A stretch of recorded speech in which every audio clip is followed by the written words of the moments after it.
Hola,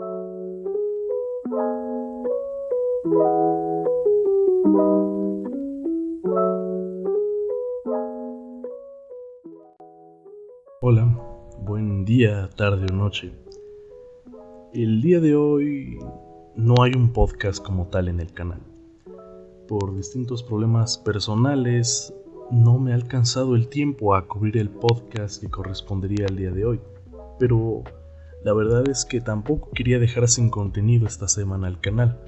Ante lo cual, al preguntarme qué podría subir de contenido que fuese obviamente decente, llegó a mi cabeza la idea de un cuento que, la verdad, me gusta bastante. Es un cuento único que muestra una faceta interesante de la literatura en México. En este caso, el cuento es El Obregonato. Es un cuento interesante. Fue escrito por José Emilio Pacheco, un autor mexicano muy importante, conocido por principalmente ese libro que obligaban a todos a leer en la primaria, Las batallas en el desierto. En fin, el día de hoy he querido traer este cuento que muestra una interesante distopía en México. Estamos hablando de una segunda dictadura después del porfiriato. Y vaya, los matices que tiene son históricos. Revisando un poquito ese cuento, puede que fuese algo real lo que planteaba. La verdad es que en los tiempos del caudillismo en México se vivieron cosas atroces.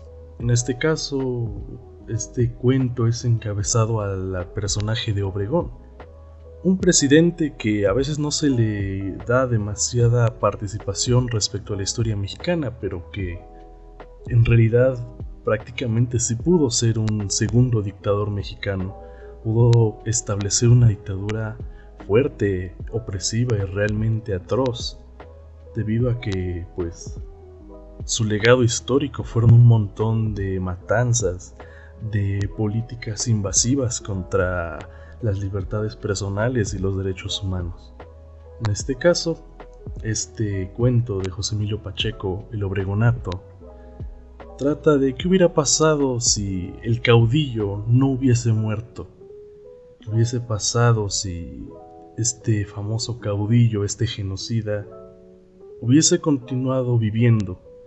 Que esta misteriosa muerte que tuvo, de la cual aún se desconoce el autor, hubiese sido un asesinato fallido y que hubiese quedado Álvaro Obregón para mucho tiempo más.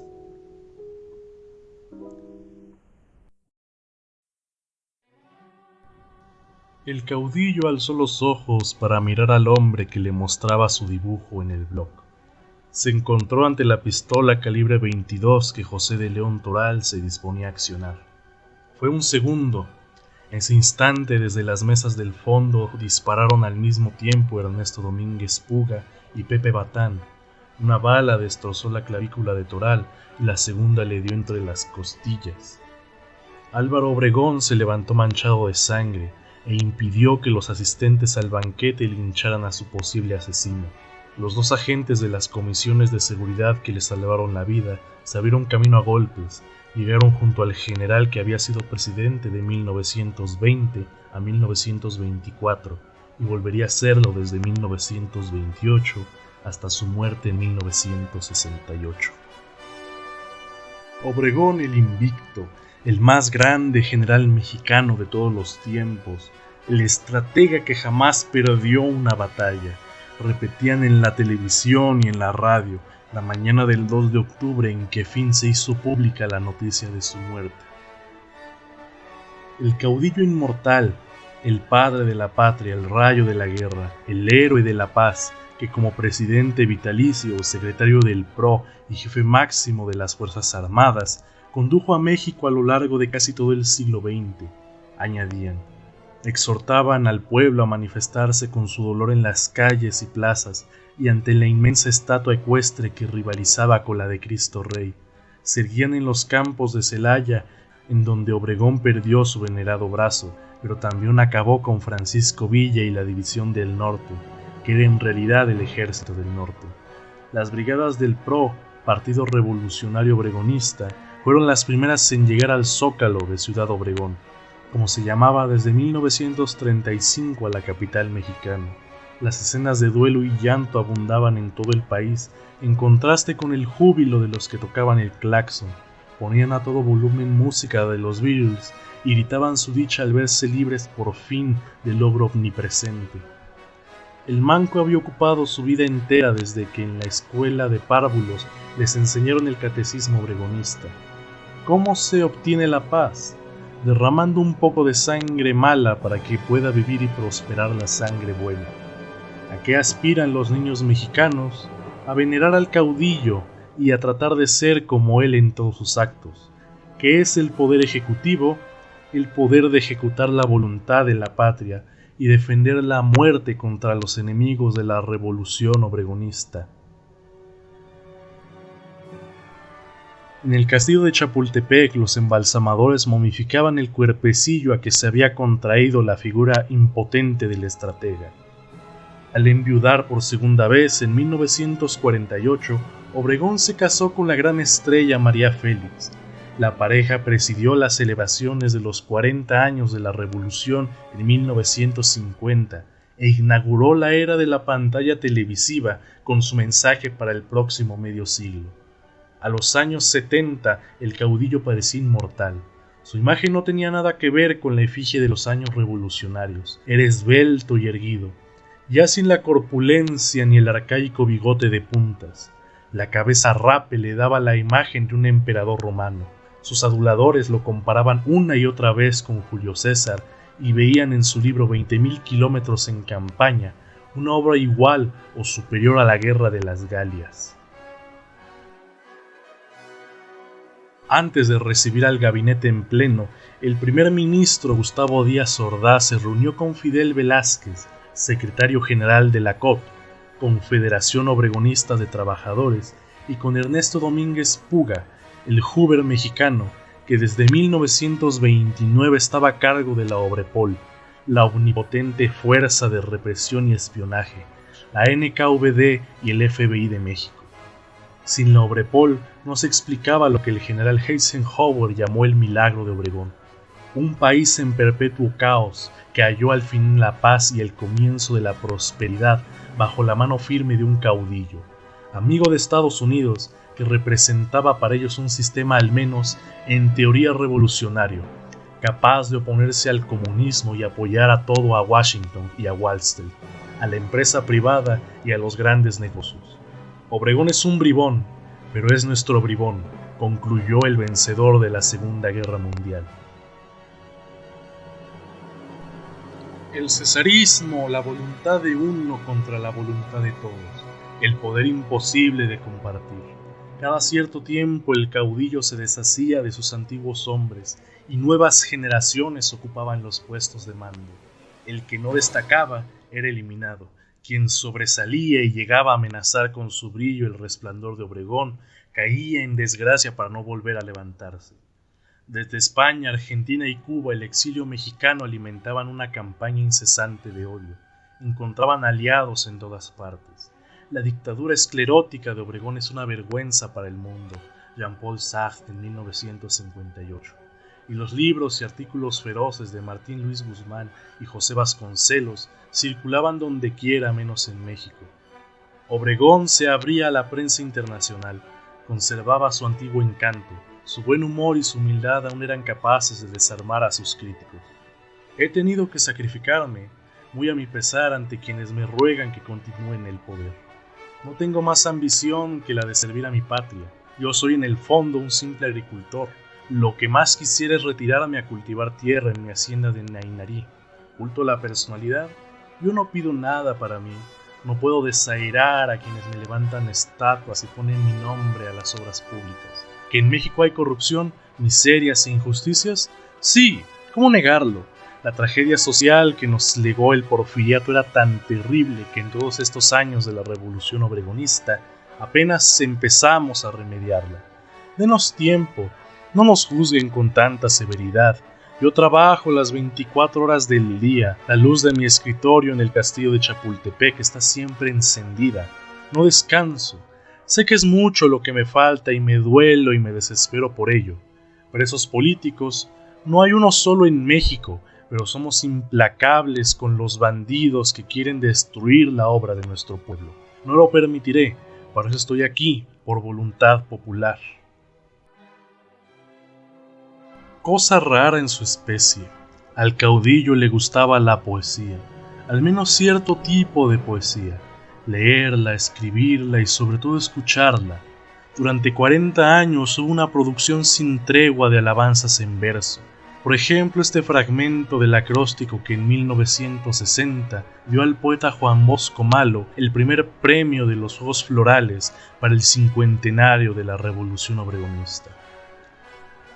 Oh guerrero implacable, señor de las tormentas, batallas has librado heroicas y cruentas, radiante es tu aura magna del caudillo inmortal en tu lucha sin tregua contra el dolor y el mal.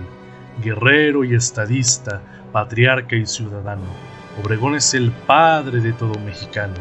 Nunca nos abandones, héroe puro y genial.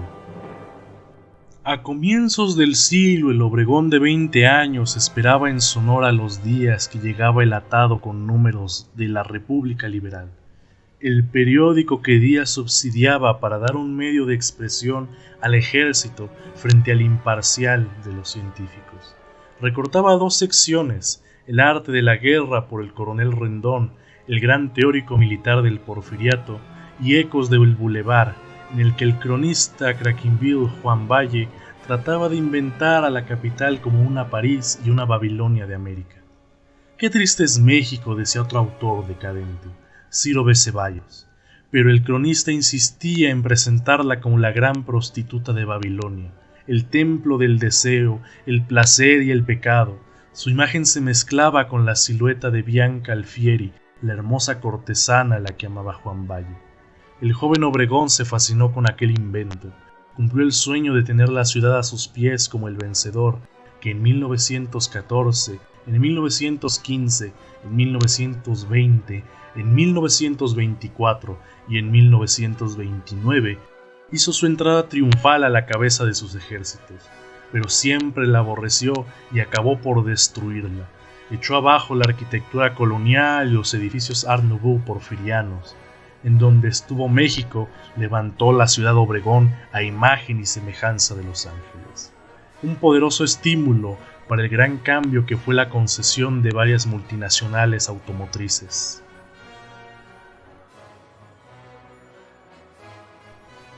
Mientras doña María posaba para las cámaras vestida de luto y los embalsamadores terminaban su obra, Fidel Velázquez y Ernesto Domínguez Puga conversaban en la terraza del castillo. La visión de lagos, bosques, ríos y montañas que contempló desde allí Maximiliano de Habsburgo lo llevó a juzgarlo en el panorama más hermoso del mundo. Miravalle en contraste con su Miramar en Tieste. En 1968, bajo el espeso manto de la contaminación automovilística, no quedaba nada de todo aquello. Ciudad Obregón era la más horrible del planeta. En ese instante le avisaron al jefe de la Obrepol que subían en intensidad los enfrentamientos entre los que lloraban al caudillo y quienes coreaban injurias y cantos vejatorios a Obregón. Domínguez Puga ordenó que sus hombres tomaran posesiones en las azoteas del Zócalo. Enfurecido por las vejaciones al padre de la patria, Díaz Ordaz dispuso que sus tropas de élite cerraran las entradas de la gran plaza. En 1928, en las catacumbas de los jóvenes macabeos, la sociedad secreta ultracatólica que respondía con el terrorismo y la guerrilla urbana a la pasividad de la Liga Defensora de la Libertad Religiosa. El frustrado magnicida se preparó para resistir el dolor. Sin embargo, la costumbre de los hierros candentes y las camisas erizadas de cuchillas Gillette no pudieron prepararlo contra los métodos de Pepe Batán, el entierro en vida y la inmersión en agua hirviendo. Confesó todo. El presidente Calles y el líder Luis Napoleón habían infiltrado y manipulado a los jóvenes macabeos para librar a México del dictador, que no se iría nunca de la presidencia. Calles pudo huir a San Diego. En la carretera de Cuernavaca, Luis Napoleón fue ejecutado sin juicio previo por Pepe Batán y Domínguez Puga. La rebelión de los generales callistas Gonzalo Escobar, Roberto Cruz y Fausto Topete fue aniquilada con su eficacia habitual por Obregón. Si antes triunfó gracias en parte a la movilidad que le daba al ferrocarril sobre las divisiones de caballería, en 1928 pudo servir de los adelantos bélicos. El que se ufanaba de haber ordenado en Guyamas en 1913 el primer bombardeo aéreo de la historia, contó para la batalla decisiva en Jiménez, Chihuahua, con los biplanos de su fuerza aérea, sus primitivos tanques y su moderna artillería. En vez de proseguir la lucha de guerrillas en el Bajío, logró con la ayuda del embajador Dwight C. Monroe que los obispos acordaran en el castillo de San Juan de Ulúa el fin de la guerra cristera. Las iglesias se revieron al culto, acabó la persecución religiosa y los cristeros quedaron abandonados a su suerte. El Te Deum con que el arzobispo de México celebró la reelección obregonista de 1932 marcó la nueva armonía entre el clero y el caudillo. 2 años antes de las fuerzas en conflicto se había unificado el PRO, Partido Revolucionario Obregonista, que en adelante iba a actuar sin rival de ninguna especie. El Congreso aprobó por unanimidad en 1938 que para cumplir con la voluntad popular y evitar la molestia de las elecciones, Obregón fuera declarado presidente vitalicio. Cada año decía en su informe bajo una lluvia de aplausos: en un mundo convulso México progresa y se destaca como una isla de paz y tranquilidad. Nadie esperaba que, mientras velaban al caudillo en el Palacio de las Bellas Artes, el obregonato iba a terminar con la matanza del 2 de octubre de 1968 en el Zócalo de la capital. El 20 de noviembre, por decreto del nuevo presidente Díaz Ordaz, perdió su nombre de Ciudad Obregón y volvió a ser la eterna Ciudad de México.